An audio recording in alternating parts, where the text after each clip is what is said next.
How are you doing today? This is Danielle, and I'm the VP of Options at Simpler Trading. And today I'm going to be walking through a segment called What's on My Charts. So, during this segment, what we're going to be doing is we're going to, well, first of all, I'll show you what my charts look like. And then I'm going to start with a blank template and I will create the same charts from scratch. And then after that, I will go ahead and give you a link. How does that sound? Excellent. Thank you very much. All right. So, first of all, let me just talk about my charts for a few minutes. This is my swing grid. So, this is the grid that I use to do all of the analysis. Well, I guess I shouldn't say all of the analysis, but most of the analysis for swing trades. So, what I have here is Microsoft, and then I'm looking at Microsoft across three time frames. So, I have a daily chart right here. I have a 195-minute chart right here.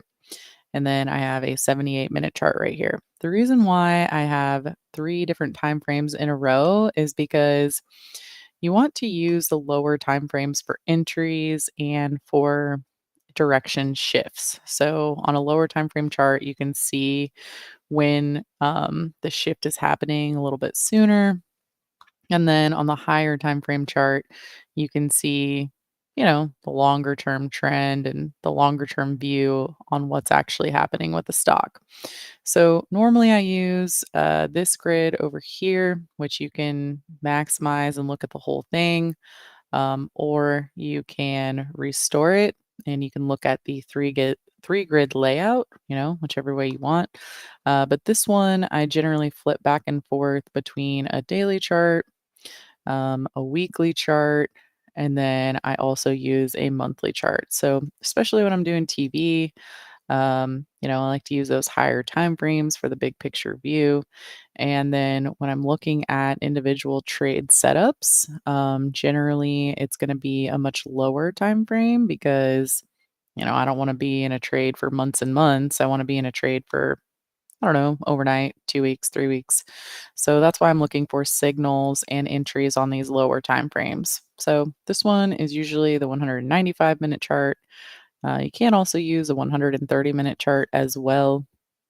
And then on this lower time frame, I really go back and forth between the 78-minute, the 30-minute, and the 15-minute. I don't use the 5-minute a lot, but if the market's really volatile, then I will. So people always ask, what time frame is the best? There's not really a best time frame. It depends what kind of trading you do. And for me as a swing trader, I want to have signals that are solid signals, but not too jittery. So that's why I usually use the 30-minute chart and the 78-minute chart.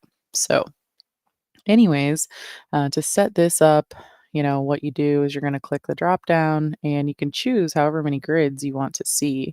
I just have it set to three right here so that I can see one right after the next. You can also set it up so that they're linked.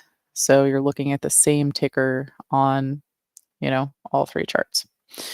So, anyways, that is how I use the time frames. Now, as far as the tools are concerned, I do have premium tools, and then I have free tools as well. So, I'm going to show you the grid that I normally use, and then I'm going to show you a free version. So, looking at this grid, what is on here? These are going to be the tools that we're going to take off, and we're going to start from the beginning.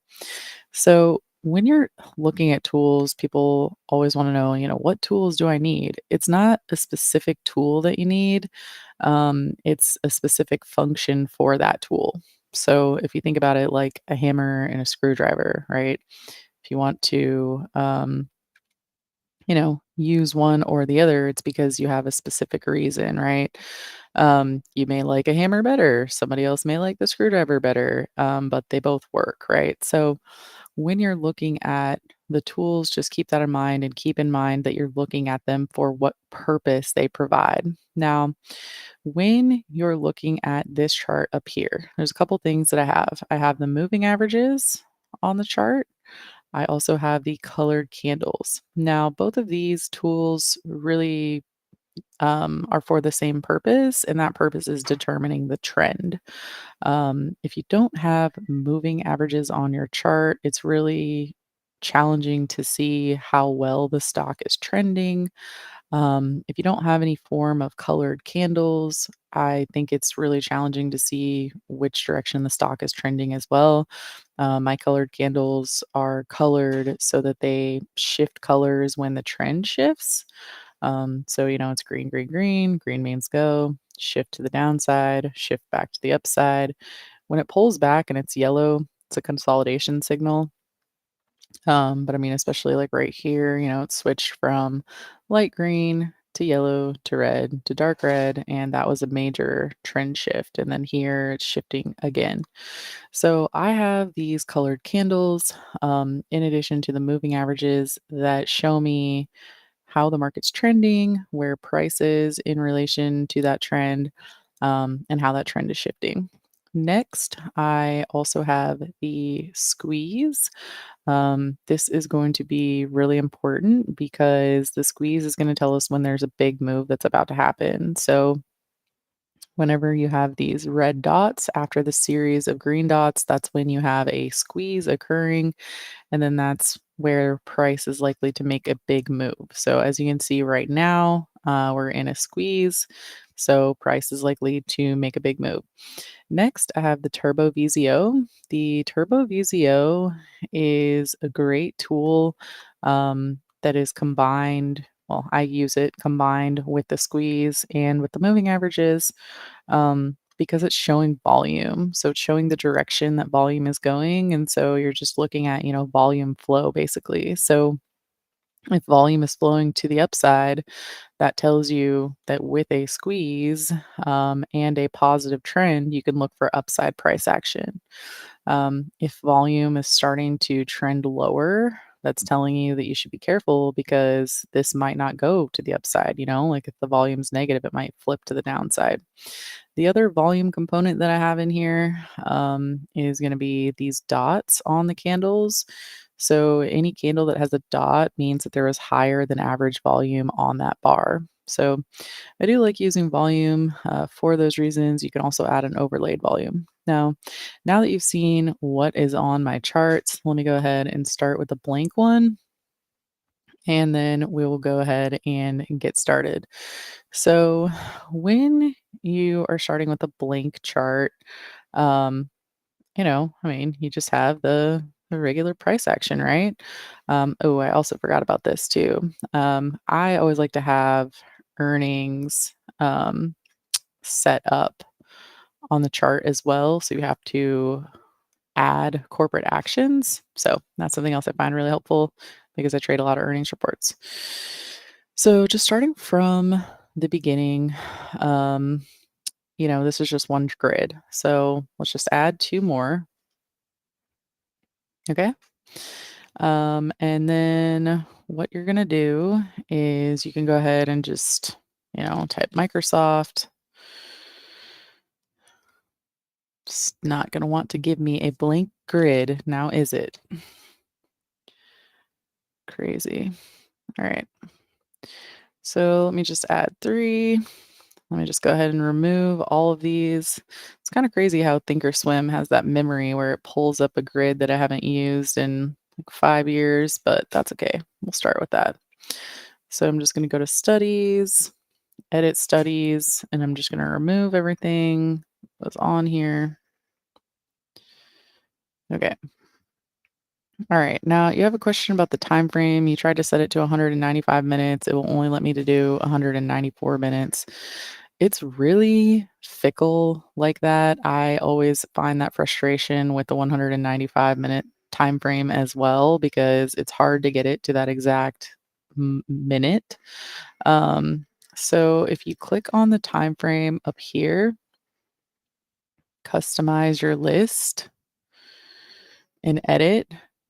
If you can get it to minutes, you can just type it in 194 minutes, or you can type it into 3 hours and 15 minutes, which is also the same as 195 minutes. So, time interval, 360 days. You can add more time if you want. Um, when you're scrolling through a chart, if there's not enough data, you can always give yourself more time too. So, a 195-minute chart is 3 hours and 15 minutes. So, you just put that right on there. And then anytime you want to switch back and forth between the big picture view and the smaller grid, you just go to restore cells. All right. So next we have this one over here. We're going to maximize this one. And then, you can select 15, 30, 78 minute. Um, it's always, again, kind of wonky with the time frames.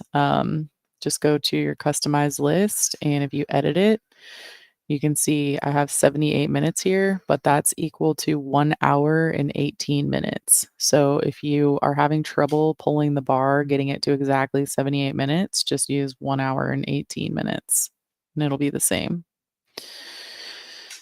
Okay. So after that, I'm going to go ahead and start with the daily chart. The daily chart is where I do most of my analysis. And, we get a lot of questions like, oh, what kind of moving averages do you use? And what you're going to find is that everybody is going to use slightly different moving averages. And that can be really confusing, right? Because people say, well, why is he using this? And why are you using this? It's just because we've learned from other people as well. And we've tested different things and we have found what works for our style of trading. At the end of the day, you just need fast moving averages and slow moving averages. So to add those, you're going to go to studies, edit studies, and you can just type in moving averages.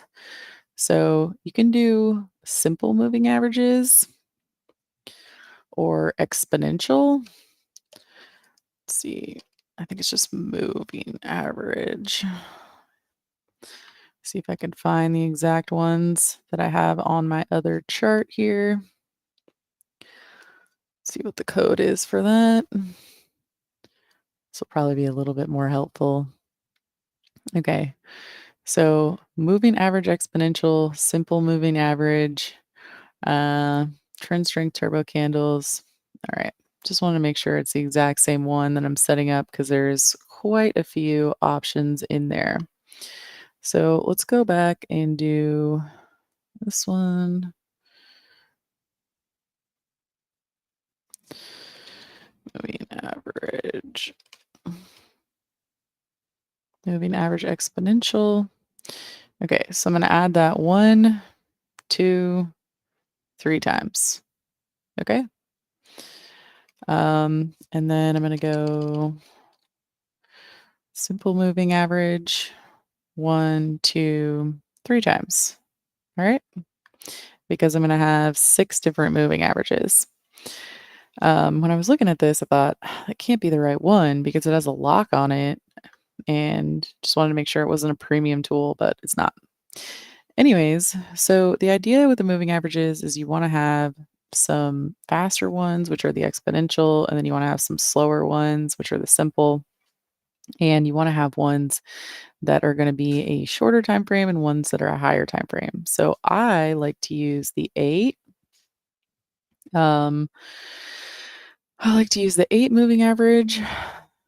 And then I also like to use the 21 and I like to use the 34. So if I just start off with the 8 I usually do in blue. It like the colors really don't matter. It's just, whatever you can remember. I also like to make them a little bit more thick just so I can see it better. And then I personally like to make it, with a dash so that I know that that one is exponential. So if we throw that on there, you can see how it's starting to come into play, but those are all blue, so it's kind of confusing, right? So I did the 8. Now I need to go here and do the length of time, which is what I'm going to make the 21 EMA. That one I normally do in green. Again, I'm going to make the width a little bit thicker, and I'm going to change the plot here just so I can see that it's a little bit different. So there you go. You have green, and then you have a blue one. So that's the 8 and the 21. Now, after that, I usually use the 34. The reason why I use these numbers is because they're Fibonacci numbers. I'm a huge fan of Fibonacci, so that is why I use Fibonacci numbers. I don't think that the difference is going to be that stark um, between, like a 21 and a 24, but this is just what I use.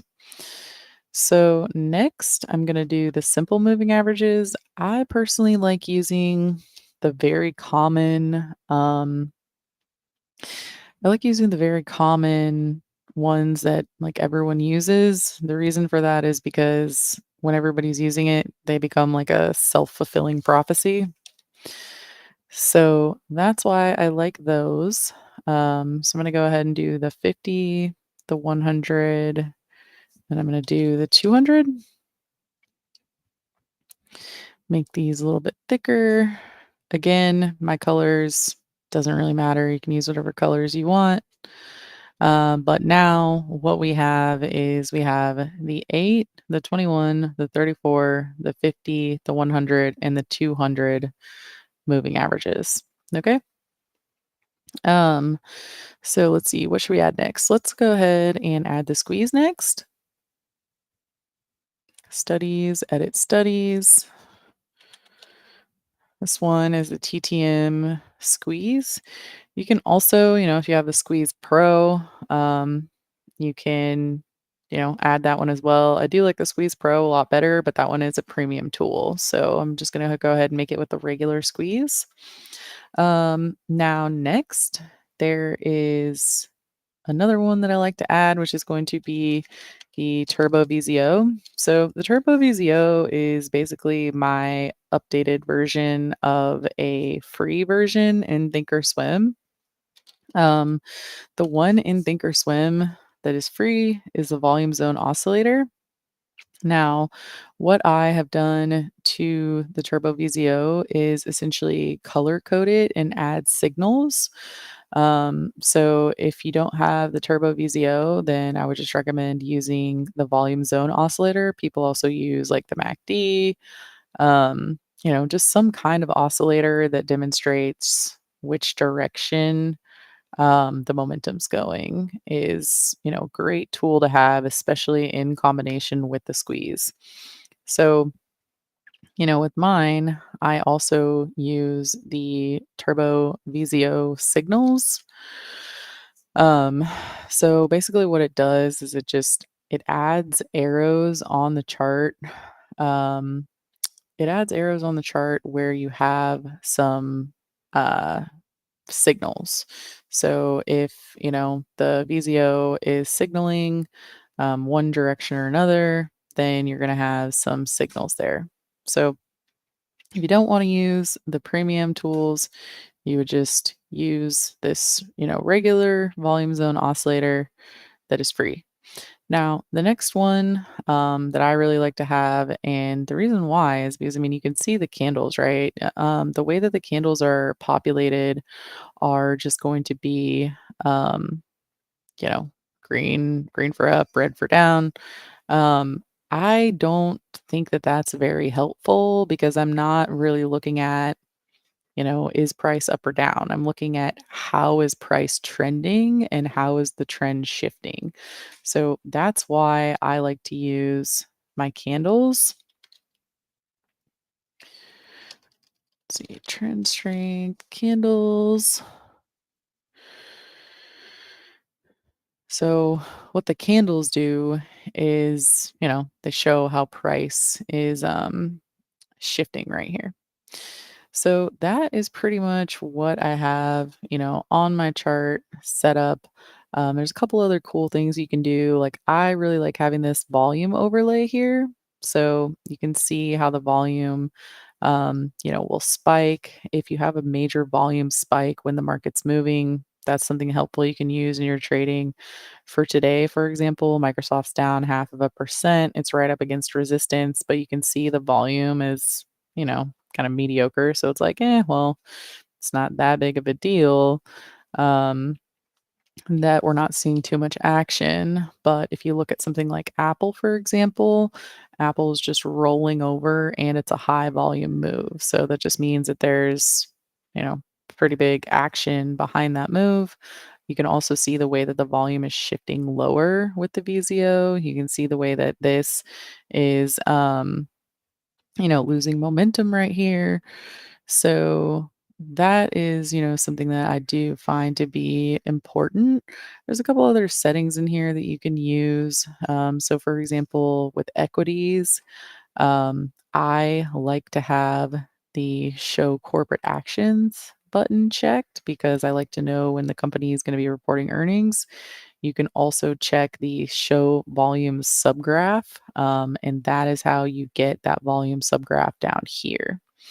Now, if you want to copy over your chart settings to the other grids, there is an easier way to do that. Let me see. Let me just make sure. I haven't done this in a long time. I've been using the same grid for a while. So, generally, you're going to go to Style and let's see, Save Style. So, let's just do 9723, include the patterns, save. All right. Now we're going to go to this one, style, load style, 9723. Boom. Chart is exactly the same. Style, load style, and 9723. There you have it. So after you do that, it's going to load it with the time frame that was on the other grid. So just go back and change it. 195-minute chart. Make this one 78-minute chart. All right. And there you have it. So that is how I set up my grids. You can also see that there's some space here. I like to have that space because I do a lot of Fibonacci analysis. So I always want to have some room when I'm drawing my levels on. I want to have that extra space so that I can see what the values are. That's just something else that I will add. So that is going to be in here as well. Style settings, and you can go to the price axis or the time axis. In the time axis, that is where you can add extra bars. So, if you can't see, for example, the next earnings report or something like that, you can add more time. But I think that pretty much all covers it. There you have my full swing grid. As I mentioned, this one, it does have one premium tool, which is the Trend Strength Turbo Candles, but I'm going to go ahead and give that to you anyway.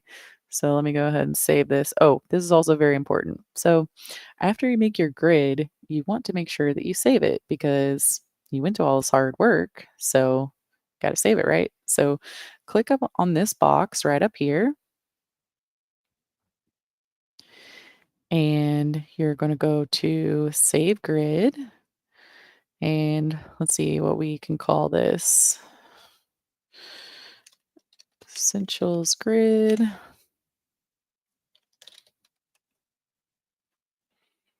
I'm going to save that. Okay. So the next time when you are, trying to load your grid, you can just click on your little drop down right here in the main dashboard. And as you can see, I have about a gazillion grids.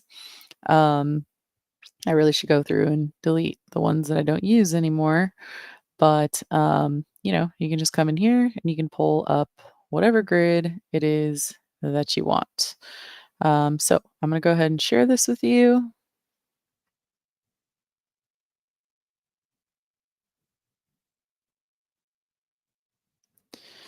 And that grid is shared. So I think that's about all for me today. If you have any other questions, definitely let me know. I'll go ahead and post this grid in the chat.